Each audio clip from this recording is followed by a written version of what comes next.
Donc merci beaucoup à tous, pour votre, présence, en ligne.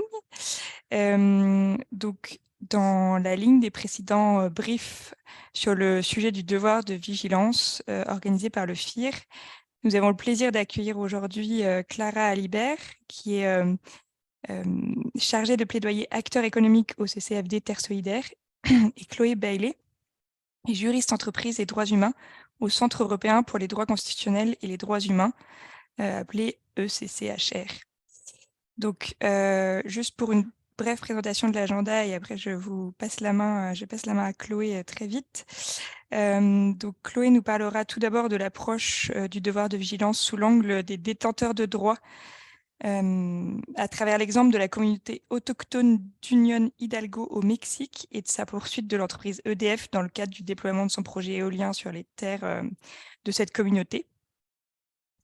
Et pour plus d'informations, vous pourrez retrouver le rapport coécrit par le CCFD Terre Solidaire, le CCHR et l'association Prodesc, intitulé Garantir une application du devoir de vigilance axée sur les détenteurs de droits. Donc, on vous mettra le lien dans le chat et voilà, c'est un rapport public que vous pourrez retrouver sur Internet. Et l'action, comme nous l'expliquera Chloé, l'action en justice contre EDF est toujours en cours et le projet est suspendu. Et ça montre, c'est donc un exemple des risques qui pèsent sur une entreprise au nom de son devoir de vigilance. Et cela invite les investisseurs, bien sûr, à prendre au sérieux ces obligations. Et dans une seconde partie, Clara reviendra sur le devoir de vigilance, ses axes d'amélioration selon son organisation, et aussi assez longuement sur l'actualité au niveau européen. Et finalement, on aura comme toujours un temps de questions-réponses d'à peu près 15 minutes, selon le temps qui restera, où vous pourrez soit lever la main pour prendre la parole, soit écrire dans le chat ou le Q&R vos questions. Donc merci beaucoup à tous encore une fois et je laisse donc la main à Chloé pour nous présenter la synthèse du rapport et le cas EDF. Merci Marie et je vous remercie de me donner l'occasion de parler de notre rapport de vigilance et accès à la justice. Avant de commencer, je veux dire quelques mots pour présenter l'organisation ICCHR. ICCHR est une ONG située à Berlin. Notre but est d'utiliser les recours juridiques pour accompagner des personnes affectées par la violation grave des droits humains par les acteurs étatiques ou non étatiques. Je suis juriste anglaise et je travaille au sein de l'équipe entreprise et droits humains. Notre mission est de poursuivre les contentieux stratégiques en travaillant en collaboration étroite avec les communautés qui ont été impactées par les activités des entreprises pour atteindre un objectif qui correspond à la demande en termes de justice et de prévention. Aujourd'hui, je vais parler d'une affaire portée devant les juridictions civiles françaises par les membres de la communauté autochtone Unión Hidalgo au Mexique contre la compagnie d'énergie EDF de le fondement de la loi française sur le devoir de vigilance. C'est une affaire dans laquelle, depuis 2019, ICCHR accompagne les membres de la communauté en collaboration avec une ONG mexicaine qui s'appelle Prodesc. C'est aussi l'un des premiers contentieux sur le fondement de la loi sur le devoir de vigilance. Par conséquent, les obstacles juridiques et procéduraux auxquels les requérants sont confrontés mettent en évidence les défis de l'application effective de la loi sur le devoir de vigilance. En avril dernier, nous avons publié un rapport avec Prodesc et CCFD Terre Solidaire qui analyse les premières leçons tirées de l'affaire et propose des recommandations sur le contenu, l'interprétation et la mise en œuvre effective de la loi. Notre objectif était d'expliquer que même si la France est pionnière en étant le premier pays d'introduire une obligation de vigilance aux entreprises, la question demeure quant à savoir si la mise en œuvre de cette loi permettra aux personnes affectées par l'activité des entreprises d'exercer le droit qui leur sont offerts par la loi. c'est-à-dire la prévention des violations des droits humains et leur réparation. Je vais faire un résumé rapide des faits avant d'aborder deux réflexions sur la mise en œuvre de la loi de vigilance. Prochaine slide, s'il vous plaît. Depuis 2015, EDF planifie la construction du parc éolien du Nord-Icarus sur le territoire d'Union Hidalgo, situé dans la région de Oaxaca au Mexique. Ce projet est l'un des nombreux prévus par les entreprises européennes dans cette région afin de capitaliser sur le potentiel de l'énergie éolienne qui s'y trouve. Union Hidalgo est une commune avec une population autochtone majoritaire dont les terres sont détenues collectivement. Selon la loi mexicaine, tout projet ou mesure susceptible d'impacter l'utilisation des terres devrait être soumis à l'approbation de la communauté autochtone par une consultation autochtone. Cependant, la filiale mexicaine d'EDF a conclu des contrats d'usufruit avec les membres individuels de la communauté. Elle a aussi signé des accords de vente d'électricité avec le gouvernement mexicain avant même le début d'une consultation autochtone préalable. Ce n'est qu'en 2018 que le gouvernement mexicain a lancé un processus de consultation autochtone, après que des membres de la communauté ont fait recours à des procédures judiciaires nationales. Mais cette consultation souffre de nombreuses défaillances, ce qui a été documenté par plusieurs observatoires ainsi que le tribunal mexicain. Du fait des violations continues de la loi et des niveaux croissants de violence à l'encontre des défenseurs des droits humains, les membres de la communauté ont décidé d'intenter une action en justice contre EDF en France en saisissant l'opportunité de la nouvelle loi sur le devoir de vigilance. Prochaine slide, s'il vous plaît.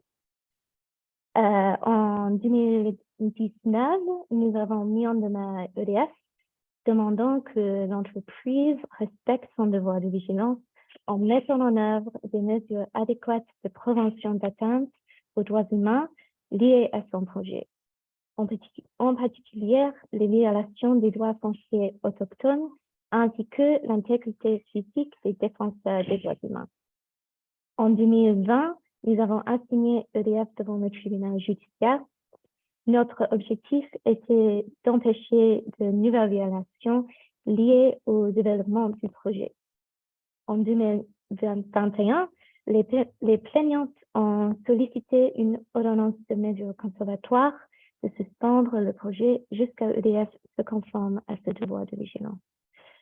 Le dossier est encore au stade préliminaire du fait de nombreux records de procédure faits par EDF.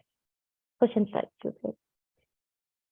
Le premier point que je veux souligner porte sur la protection des droits fonciers autochtones dans le cadre de la loi sur le devoir de vigilance. Le dossier illustre la réalité des violations de ces droits causées par les projets d'extraction dans les pays du Sud qui sont développés par les entreprises européennes sur des territoires autochtones. On retrouve de manière très fréquente la violation des droits des peuples autochtones à décider de ce qui se passe sur la terre. En particulier, la violation du principe de consentement libre, informé et préalable, autrement dit le CLIP, qui est un droit explicitement reconnu dans de nombreux traités internationaux. Selon le CLIP, les États doivent consulter les peuples autochtones afin d'obtenir le consentement avant d'initier et de mettre en œuvre des mesures susceptibles de les affecter. Le processus de consultation doit être libre, préalable et informé. Surtout, les peuples autochtones ont le droit de dire non au projet. Même si l'État est le principal garant de la mise en œuvre du CLIP, sa responsabilité ne libère pas les entreprises de leur obligation de vigilance. Elle devrait s'assurer que les droits des peuples autochtones sont respectés dans le cadre de leurs activités, c'est-à-dire ne pas interférer dans le processus du CLIP. Et si l'État est défaillant, elles ne doivent pas glisser dans les interstices. Les principes directeurs des droits de l'homme sont clairs sur ce point. La responsabilité des entreprises de respecter les droits humains existe indépendamment des capacités ou de la détermination des États de remplir leurs propres obligations en la matière. Mais très souvent, les entreprises considèrent avoir rempli leur obligation de respect du CLIP parce qu'elles ont organisé des consultations des parties prenantes sélectionnées, comme cela a été le cas dans ce dossier. Mais le respect du CLIP nécessite l'obtention du consentement des communautés locales en amont du développement d'un projet. Le consentement doit être accordé de manière libre, c'est-à-dire selon les canaux choisis par les membres de la communauté, sans coercition ou promesse d'avantage. Pendant la consultation, les entreprises doivent mettre à la disposition de la communauté toutes les informations utiles sur le projet. Or, dans le projet Gunung les actions des filiales d'EDF ont gravement entravé l'exercice de la communauté de son CLIP. L'entreprise a poursuivi le développement du projet malgré des indications claires de violation.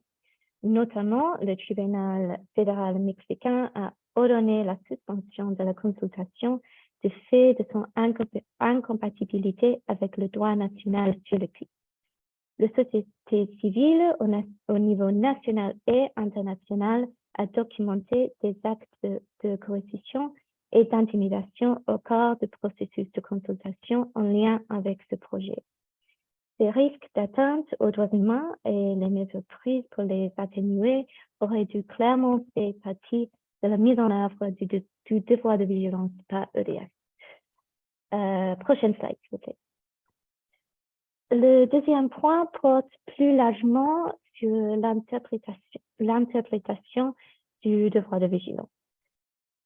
Juste un petit rappel de la loi sur le devoir de vigilance qui impose aux entreprises d'établir et mettre en œuvre un plan de vigilance qui doit comporter les mesures de vigilance raisonnables propres à identifier les risques et à prévenir les atteintes graves envers les droits humains et les libertés fondamentales. Mais la phrase essentielle de prendre toutes les mesures de vigilance raisonnables est assez ambiguë. La question est de savoir ce qui est le contenu de cette obligation.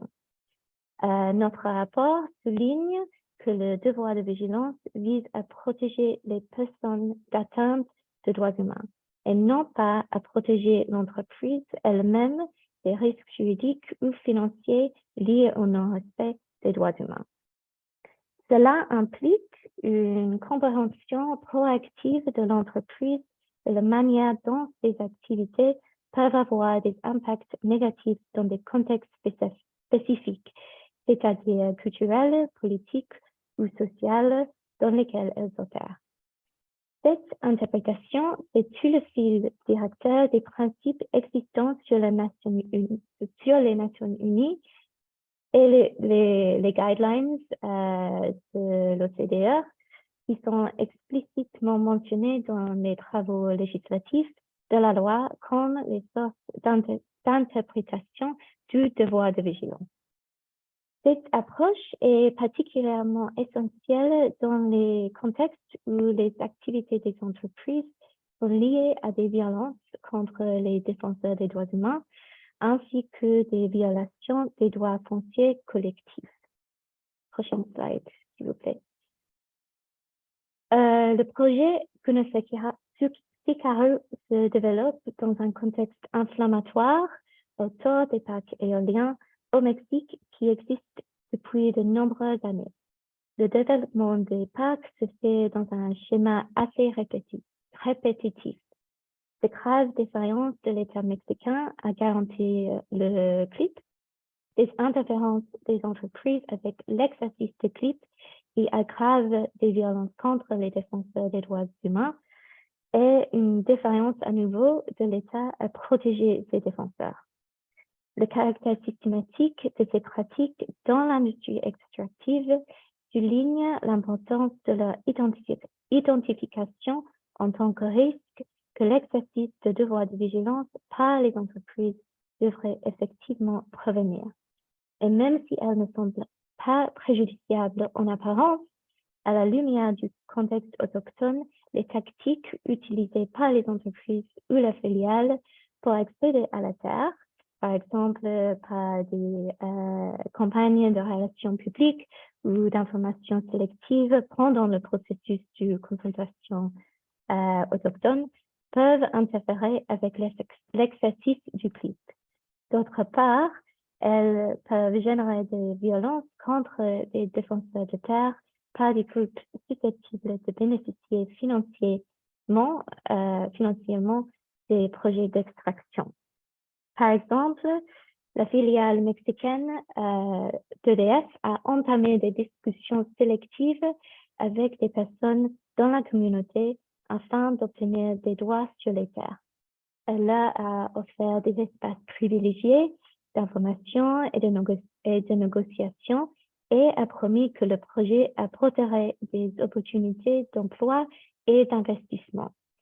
C'était ces partisans qui ont été liés aux actions d'intimidation et de violence lors du processus de consultation contre les défenseurs de droits humains.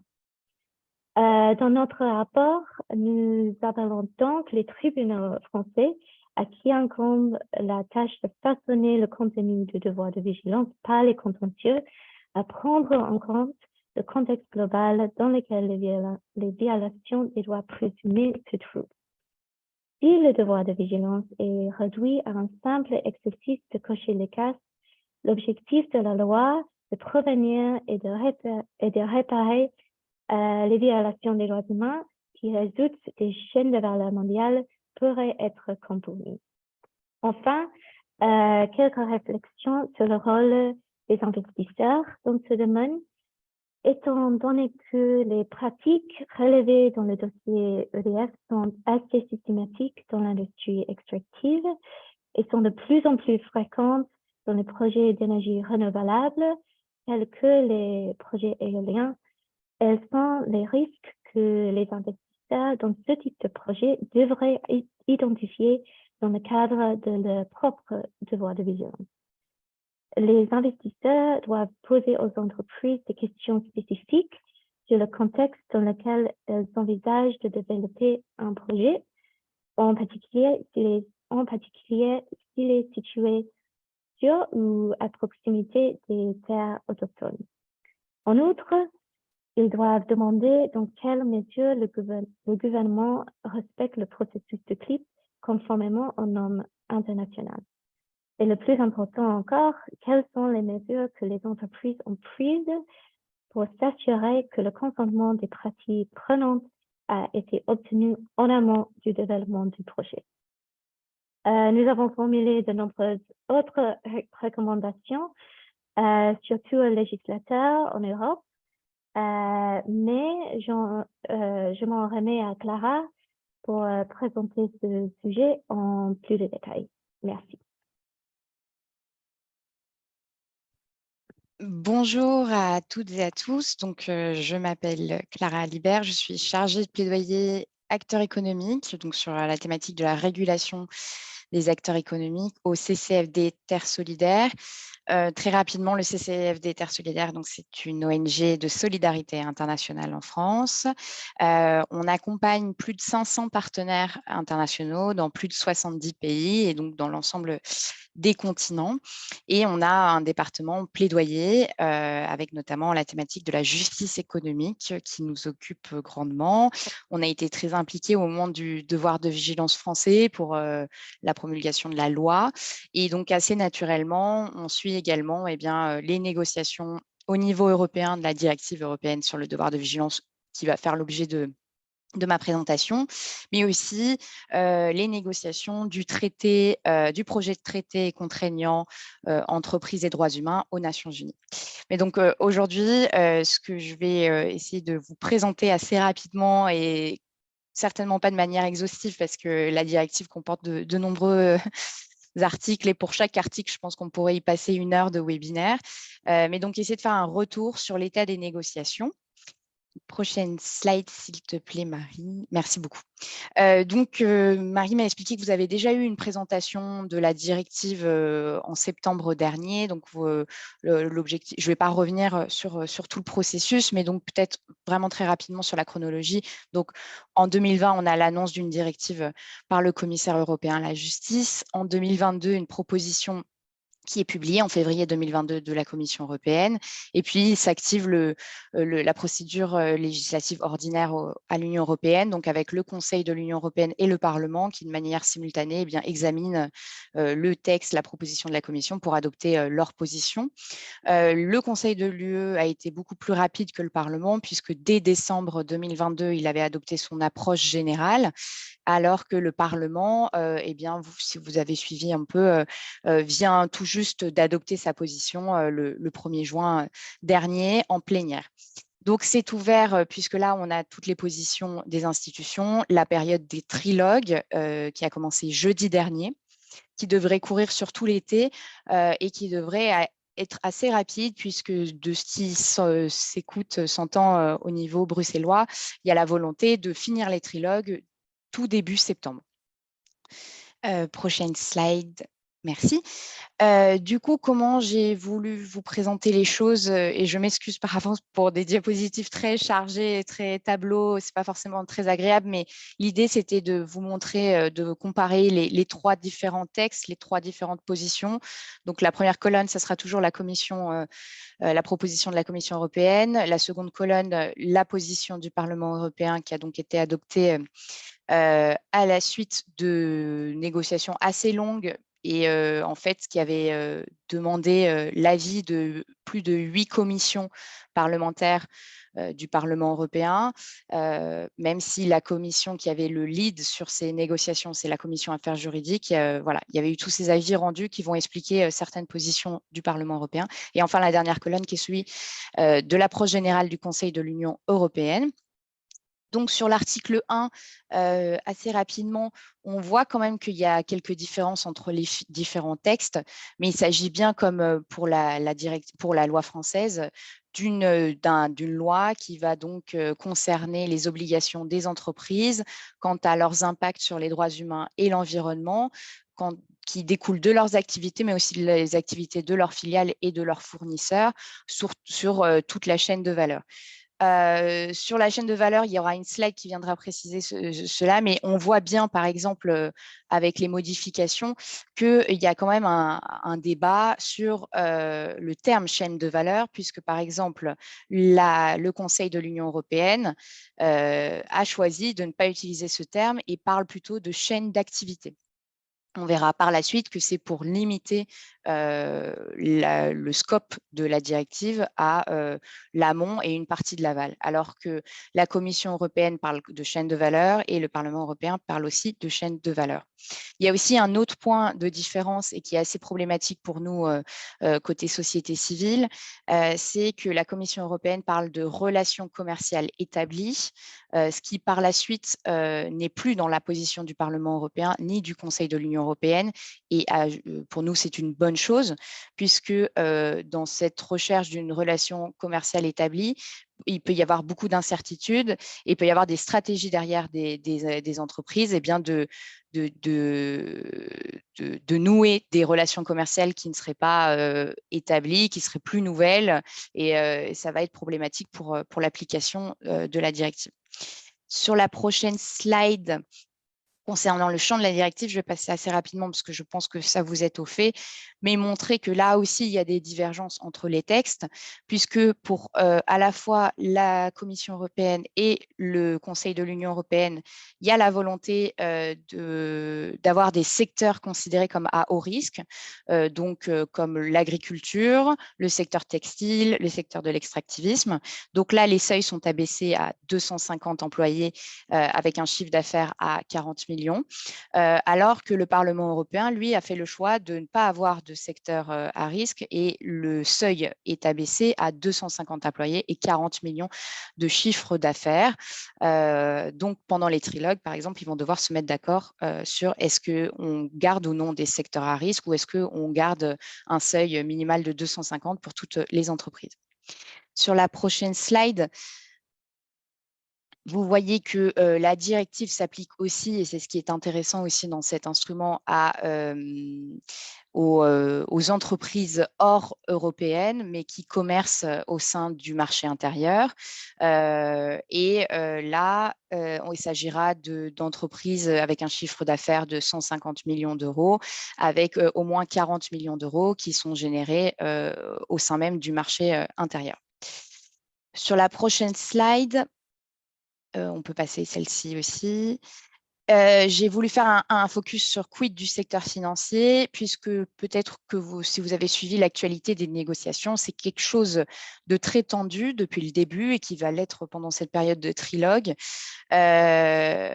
Puisque, par exemple, lors de la définition et de l'adoption de l'approche générale du Conseil de l'Union européenne, il a été décidé que le secteur financier deviendrait facultatif et à discrétion des États membres. C'est ce que vous voyez dans la case 8, où en fait, c'est les États membres qui décideront si la directive s'appliquera ou non au secteur financier, sachant que dans tous les cas, que ce soit dans la position du Conseil, la position du Parlement européen ou de la Commission européenne, c'est assez limité au niveau des secteurs financiers, puisque je reprends mes notes sur ce point parce que c'est un peu plus technique.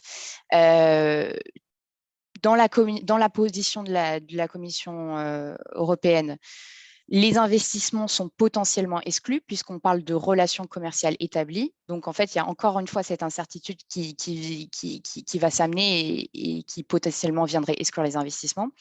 Dans la position du Conseil de l'Union européenne, les investissements ne sont pas inclus. Et dans la position du Parlement européen, les investissements sont inclus. Par contre, l'obligation du devoir de vigilance sur ces investissements et sur le secteur financier, dans la position de la Commission et dans la position du Conseil, c'est seulement précontractuel, alors que pour la position du Parlement européen, ça va aussi au-delà de la phase précontractuelle. Par contre, dans toutes les positions, et ça c'est problématique pour nous côté ONG et syndicats, ça ne s'applique qu'aux partenaires commerciaux directs.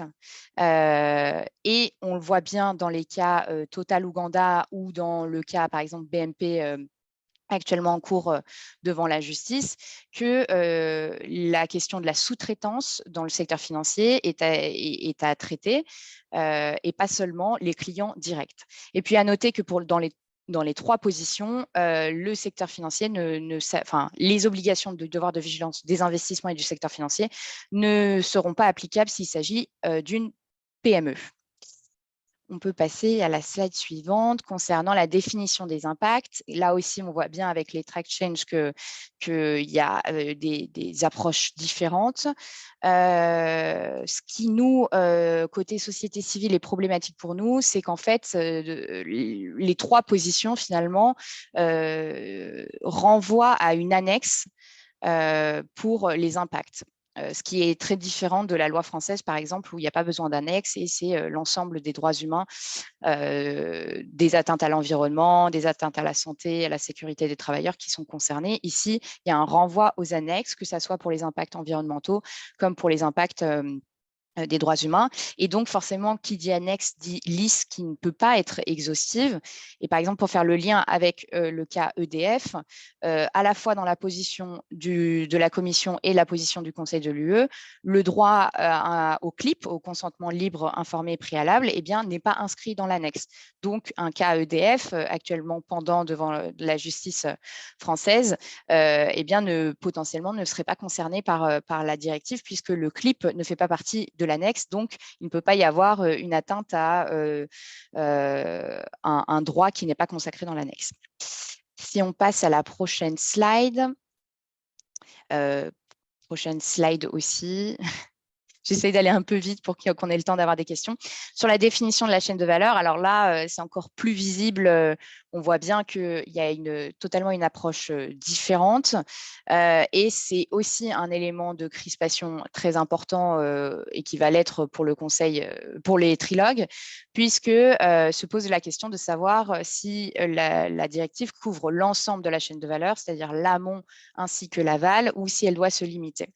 Ce qui était proposé par la Commission européenne, bien qu'il y ait cette problématique que c'est limité aux relations commerciales établies, au moins il y a une définition de la chaîne de valeur qui est compatible avec les différents standards internationaux, puisque c'est amont et aval. Contrairement à ce que propose le Conseil de l'Union européenne, qui est eh bien, de limiter très fortement l'aval, et puisqu'on exclut toute l'utilisation par les consommateurs et on exclut également tous les produits soumis à un contrôle à l'exportation, comme les armes, les matériels de guerre. Pour la position du Parlement européen, c'est finalement la position qui est la plus en accord avec les standards internationaux, puisqu'on couvre bien et l'amont et l'aval, qu'on va bien au stade du design de la commercialisation, de la gestion. Mais par contre, il y a eu un compromis qui s'est fait et donc on exclut l'usage, use, pour l'aval. Donc ça va être aussi problématique puisque dans les faits, on constate qu'il y a de nombreuses violations de droits humains et de l'environnement qui interviennent au moment de l'usage, du use, et c'est notamment le produit qui montre le plus ce besoin de couvrir tout l'aval, c'est l'utilisation des produits pesticides. Si on passe sur la slide suivante, pardon, sur l'obligation du devoir de vigilance, encore suivant, merci. Voilà, l'obligation du devoir de vigilance, il y a un peu moins de divergence, comme on le voit ici. Par contre, à la slide suivante, merci beaucoup. Il y a quelque chose d'extrêmement problématique pour nous côté société civile, c'est l'introduction du concept de la priorisation. Et là, on le voit bien dans les track change en bleu, qu'il y a la possibilité, en fait, pour les entreprises de prioriser le traitement des risques et donc de permettre aux entreprises mondes en cause, finalement, de se dédouaner en invoquant l'existence de risques qui étaient plus probables ou d'atteintes plus graves à traiter en priorité dans leurs activités. Et c'est quelque chose qu'on voit, par exemple, dans 2 cas actuellement en justice sur la base de la loi française. Sur le cas Casino pour la déforestation, eh bien, Casino avance qu'elle n'avait pas prévu de mesures de devoir de vigilance sur la Colombie parce qu'elle considérait qu'au Brésil, il y avait des risques plus importants. On le voit aussi sur le cas Yves Rocher en Turquie, où Yves Rocher dit qu'elle n'avait pas envisagé le devoir de vigilance de ses filiales parce qu'elle considérait que le risque était plus important chez les sous-traitants.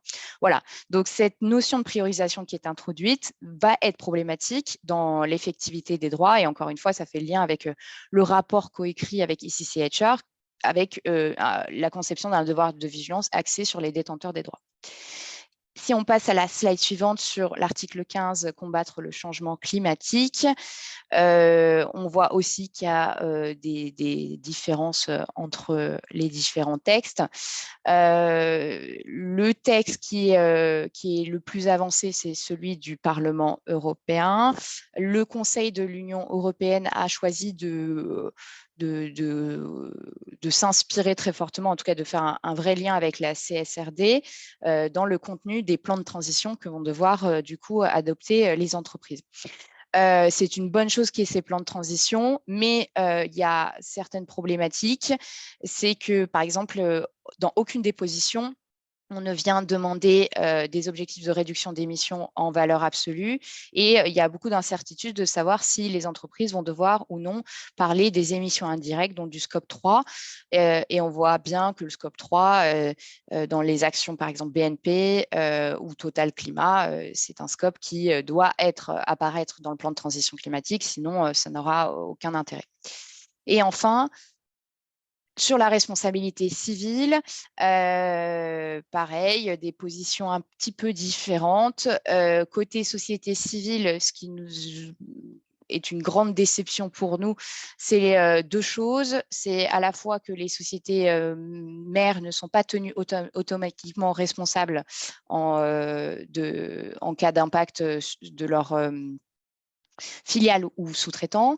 Et puis, une autre chose qui est extrêmement problématique, encore une fois, par rapport aux détenteurs des droits, eh bien, c'est l'absence du renversement de la charge de la preuve qui est laissée à la discrétion des États membres, alors qu'on le voit pour le coup pour tous les cas qui sont actuellement en justice, le déséquilibre entre les détenteurs des droits qui généralement sont des communautés déjà vulnérables et une entreprise qui dispose de tous les documents, qui dispose d'équipes de juristes, d'avocats par dizaines, voire par centaines, voilà, fait qu'il y a un déséquilibre et le renversement de la charge de la preuve aurait permis eh bien, de pallier, d'apporter des réponses à ce déséquilibre. Ça n'a pas été le choix d'aucune des institutions, même si le Parlement européen a proposé l'ajout de dispositions sur le droit à l'information. Et voilà, je m'arrête là. J'ai peut-être été trop longue. Et oui, je terminerai juste par cette slide. Je pense que Marie vous l'enverra ensuite. On a fait une publication collective avec plusieurs ONG, dont les Amis de la Terre, Oxfam, Amnesty et d'autres, Sherpa, qui montrent en fait les enseignements à tirer des contentieux en cours devant les tribunaux français en parallèle, en perspective de la directive devoir de vigilance et qui montrent comment des cas qui sont actuellement devant la justice, potentiellement avec la directive devoir de vigilance, ça serait plus compliqué pour ces cas d'ester en justice. Et voilà.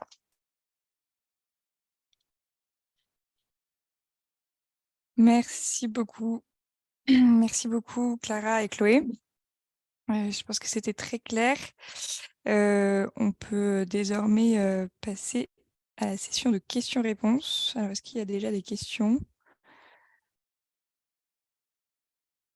N'hésitez pas à lever la main ou à les mettre dans le chat. Oui, alors on a Viviane. Si on peut lui ouvrir son micro. C'est bon, Viviane. Ok. Ouais, vous avez D'abord, merci infiniment de la présentation. Mes étudiants auraient adoré parce que demain, il y a une équipe qui doit me présenter ce travail de comparaison des textes et je vais voir s'ils ont bien identifié les points clés comme la chaîne de valeur. Je pense qu'ils ont dû passer à côté de l'annexe d'ailleurs.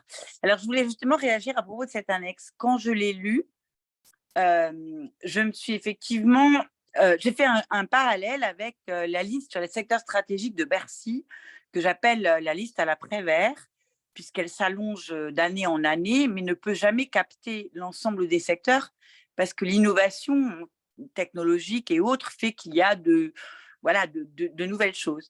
Et je me dis que c'est une approche effectivement dangereuse, puisque tout ce qui n'est pas dans l'annexe n'est pas concerné, sauf à ce qu'on ajoute un tout petit mot technique de lobbying, qui est de dire que cette annexe est donnée à titre indicatif.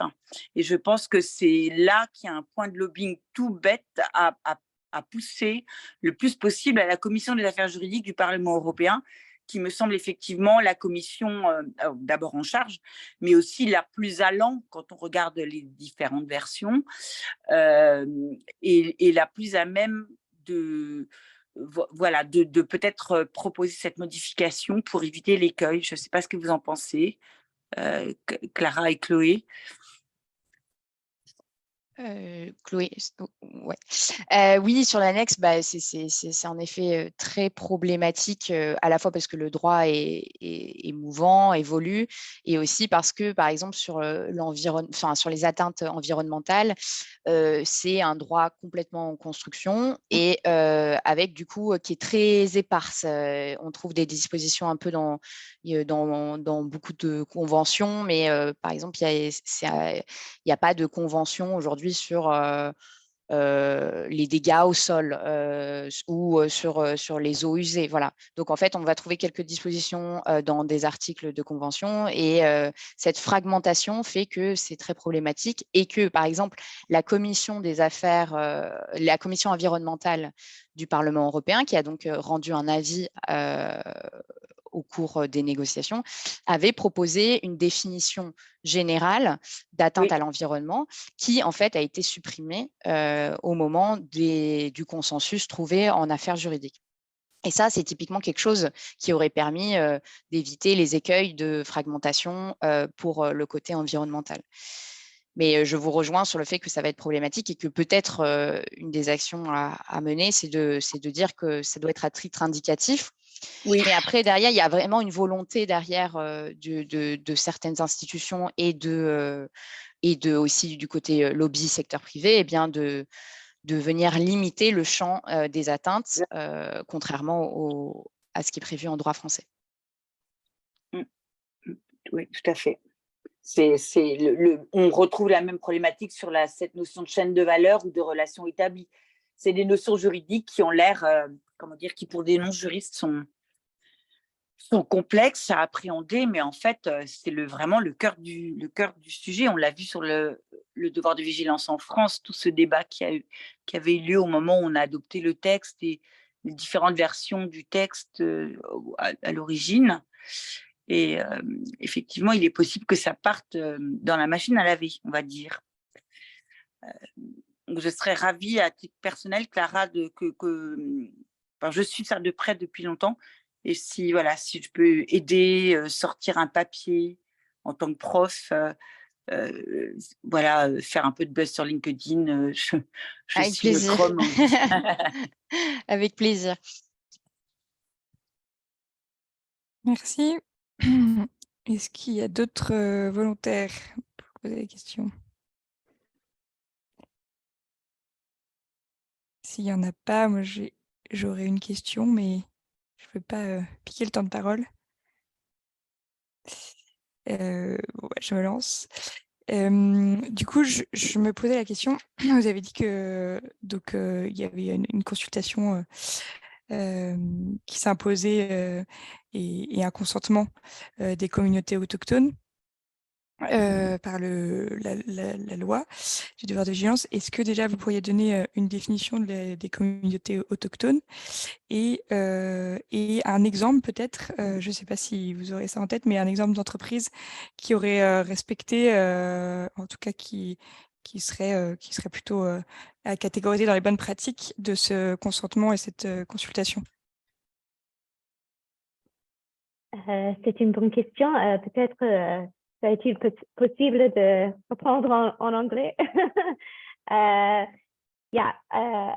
So in terms of the first question, there isn't a legal definition of Indigenous community, which poses sort of its own problems, but there are specific international treaties such as the Convention 169, which kind of provide more detail on the rights of Indigenous peoples.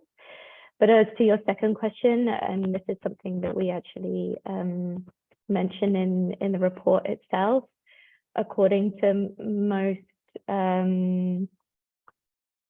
sort of research, the vast majority of at least extractive and infrastructure projects carried out on Indigenous lands do not respect the ethic or the processus clip in line with international standards. So I personally can't think of one particular best practice, but I do know that there are some organizations that have, like the Forest Peoples Program, that have actually published reports that go into quite significant detail on what a company what best practices would be in this situation. But unfortunately,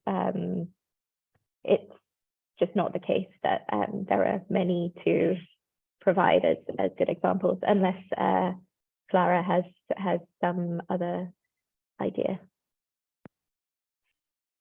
Non, non, mais c'est ça, c'est pour la définition, c'est des choses qui sont reflétées dans différentes conventions, la Déclaration des Nations Unies sur les droits des peuples autochtones, la Convention 169 de l'OIT sur les peuples indigènes et tribaux, que la France n'a pas ratifié, arguant qu'il ne peut pas y avoir de peuple parmi les... Enfin, il ne peut pas y avoir des peuples parmi le peuple français.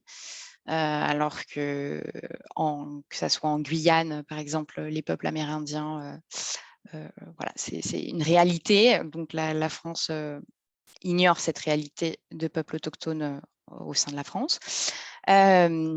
Et après, c'est vrai que je pense que le CLIP, le consentement libre, informé, préalable, c'est une notion qui n'est pas courante. Et c'est pour ça aussi que dans les recommandations du rapport, il y a aussi toute une partie de formation, que ce soit à destination des juges ou à destination des parties prenantes, comme peuvent être les entreprises dans l'élaboration de leur plan de vigilance, parce que voilà, c'est un concept auquel on n'est pas habitué. Les droits collectifs dans l'Union européenne, enfin en Europe, c'est quelque chose qu'on a beaucoup de mal à appréhender parce qu'on a cette culture juridique du droit individuel, de la propriété qui n'a rien à voir avec voilà, une conception des droits collectifs comme on peut retrouver sur d'autres continents.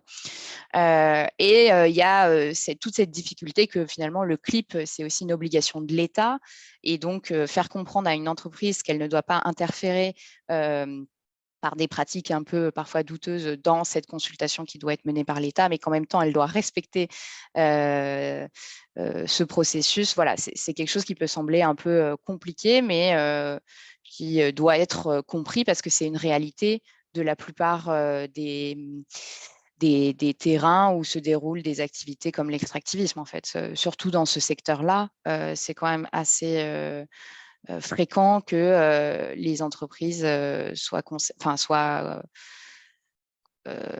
sur des activités où il y a des peuples autochtones ou des communautés autochtones qui y résident. Donc, ouais.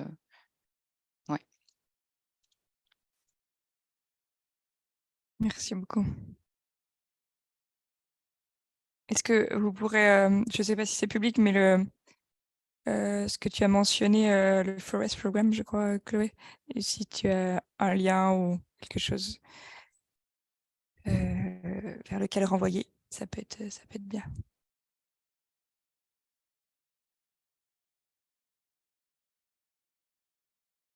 Ok.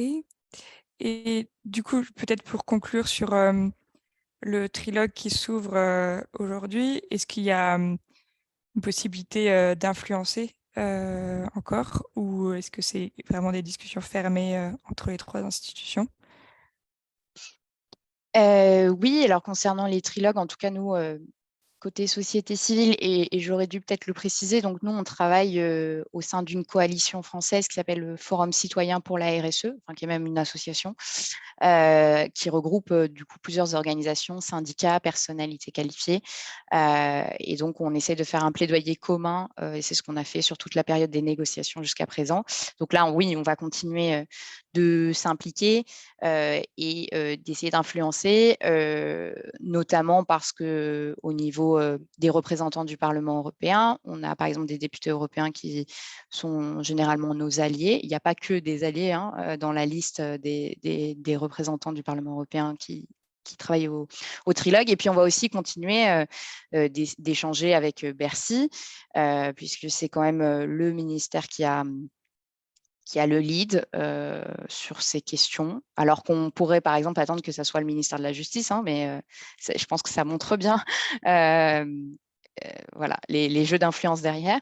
Donc oui, on va essayer de continuer d'influencer Bercy, la représentation permanente de la France auprès de la Commission européenne, et surtout sur des moments, des points d'échauffement. Je pense qu'il y aura sur le secteur financier, on n'est pas au bout de nos peines, puisque c'était quand même la France qui avait fait toute une machination, des tractations avec d'autres pays pour faire en sorte que ça devienne facultatif pour les États membres. Donc voilà, sur le point du secteur financier, sur la question de l'aval aussi, vu que les deux sont quand même reliés, et on sera prudent sur d'autres points, et on espère que nos recommandations que vous retrouverez donc dans la publication vont pouvoir, pour certaines en tout cas, être reprises par les différentes institutions.